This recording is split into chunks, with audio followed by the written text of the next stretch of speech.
beliau ikuti di bidang masternya adalah fikih modern, dan beliau adalah seorang putra terbaik Aceh Barat yang kontribusi pemikiran beliau sangat kita nantikan dalam rangka rekor termasuk dalam konteks sosial ekonomi masyarakat khususnya di Bumi Tengkubar di masa-masa yang akan datang.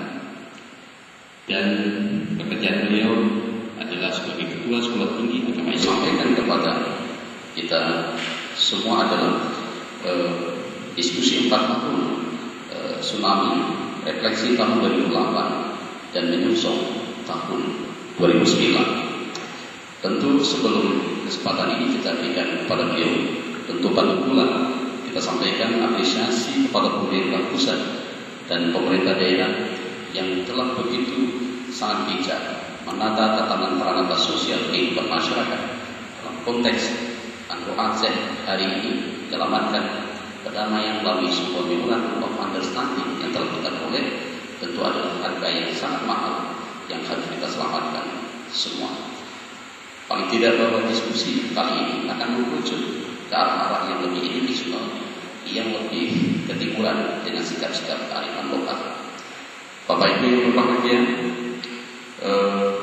topik secara khusus beliau akan sampaikan adalah refleksi peristiwa gempa dan tsunami khususnya di Nanggung Aceh Darussalam dan paling spesifik di Kabupaten Aceh Barat.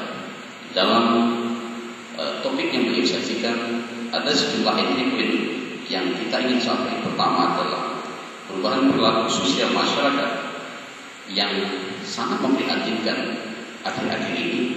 Seharusnya kita di negeri yang berlabel syariat Islam tentu haruslah berlangsung semua perilaku ranah sosial masyarakat dalam konteks syariat Islam secara total. Tapi disadari atau tidak, ternyata pergeseran nilai ini luar biasa yang sangat memprihatinkan kita. Ternyata beliau respon dengan baik dalam makalah sederhana beliau yang sebentar lagi kita akan ikuti secara bersama-sama. Rekan-rekan yang berbahagia, beliau sudah menyinggung tentang pasangan syariat Islam secara total dan berbagai hal lain, termasuk juga stagnan pendidikan dan sekaligus hal lain yang barangkali beliau akan merekam proses fakta mimetis atau fakta mimesis yang terjadi langsung atau tidak langsung kurun waktu 2008 yang lalu. Bapak Ibu yang berbahagia, diskusi kali ini kita bagi dalam 2 season. Untuk season pertama, saya akan persilahkan narasumber kita menggunakan waktu 20 menit untuk menyampaikan materi secara komprehensif. Dan pada season kedua, saya gunakan waktu 30 menit dalam bentuk diskusi dialogis untuk kita berikan kontribusi yang konstruktif dalam rangka membantu pemerintah mempercepat reform yang sedang berlangsung di Aceh pada periode tahapan 2009 ke depan. Bapak Ibu yang berbahagia, karena waktu jualan yang sangat terbatas, dengan segala kehendak hati kami mohon kesediaan Bapak narasumber untuk menyajikan sebagai season awal dari materi yang akan Bapak sampaikan. Waktu dan kesempatan yang telah tersedia dengan baik ini, mari kita gunakan secara bersama-sama. Warahmatullahi wabarakatuh.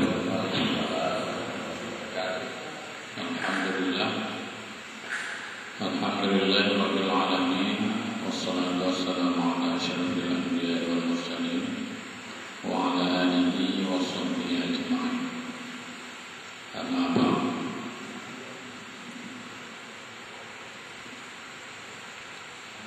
Pertama yang saya hormati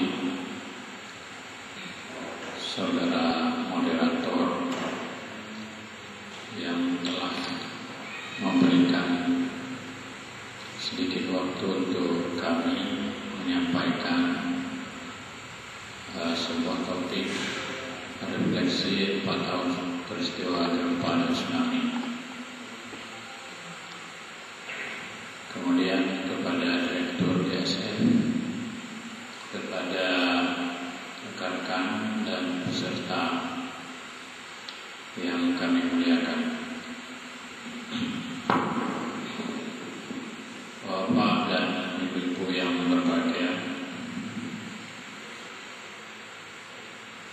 marilah kita sama-sama menyimak sedikit paparan tentang apa yang sudah terjadi selama 4 tahun yang lalu. Saya melihatnya dari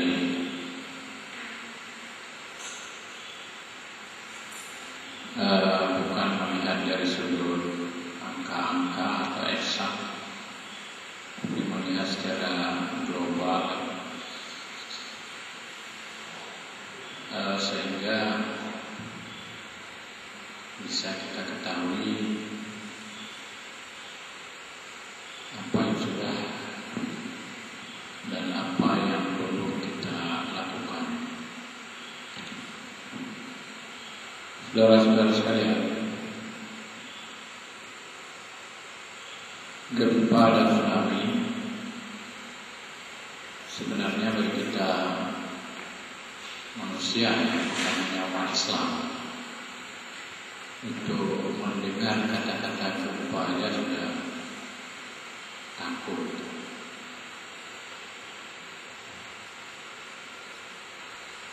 Karena takutnya maka Allah mengatakan dalam Al-Quran, "Waqad khalaqna fi qasasihim la'ibaratun liulil albab." Sungguh beberapa peristiwa atau kisah-kisah di masa lalu yang terjadi pada masa nabi-nabi dan kisah-kisah sesudahnya, la'ibaratun liulil albab, menjadi pelajaran bagi orang-orang yang punya mata hati.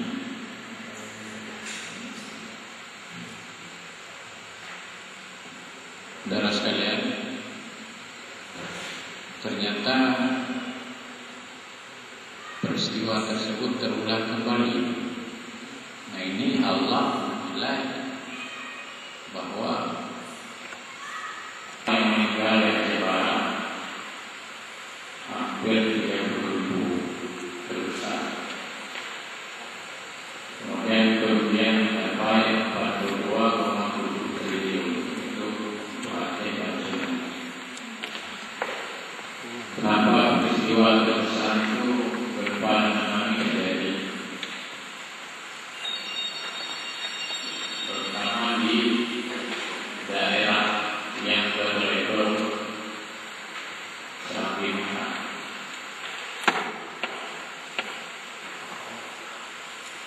Sultan Syarabura Paharito.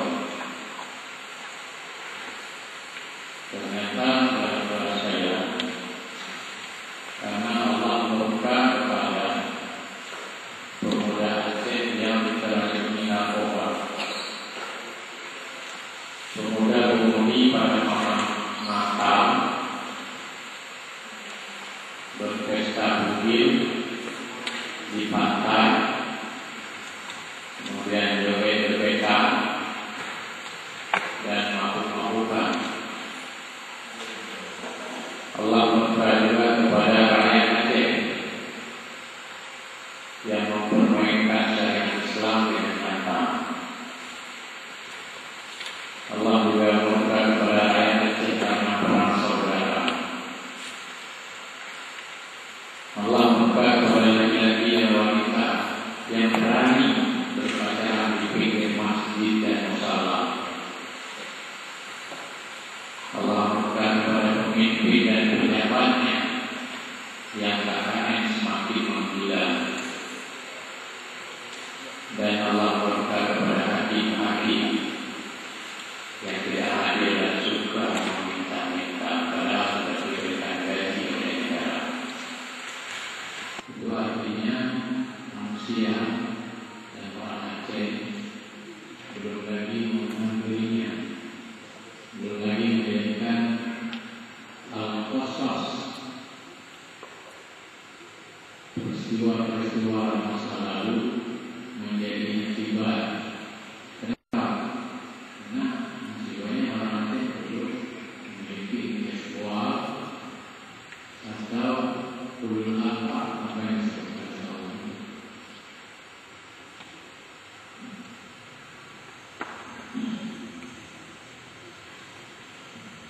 Kemudian